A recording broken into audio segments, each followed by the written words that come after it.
Hi, my name's Claire Harrison, founder and managing director of Harrison Human Resources.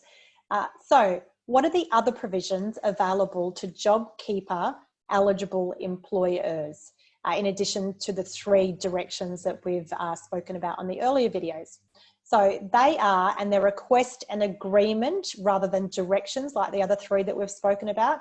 So there are two for JobKeeper eligible employers, and they are the request and agreement to work different days and times, not reducing hours because that would fall under the stand down direction.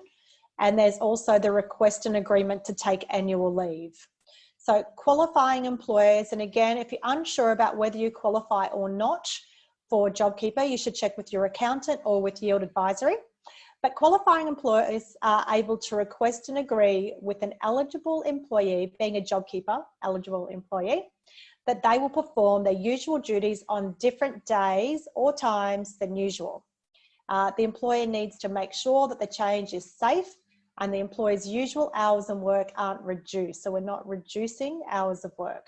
Reducing hours requires, as I mentioned, the use of the JobKeeper enabling stand down direction.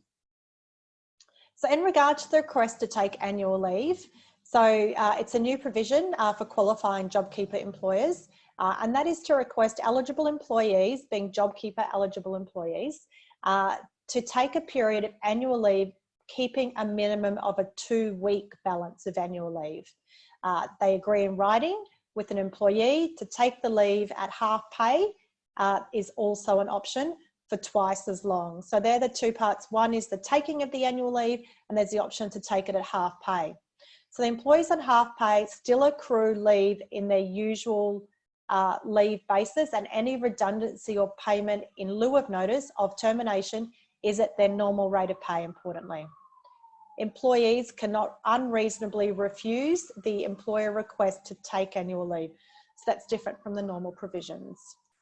However, some existing awards may make it easier for you to use this provision of directing to take of annual leave, because some will have directions or different minimum entitlements for you to be able to force people to take annual leave. And also just remember that award-free employees don't actually have a minimum annual leave balance that needs to be maintained, but you would need to agree with them on that. So that's the additional two provisions, which are around the taking of annual leave and the varying the hours of work for JobKeeper eligible employers. Thank you.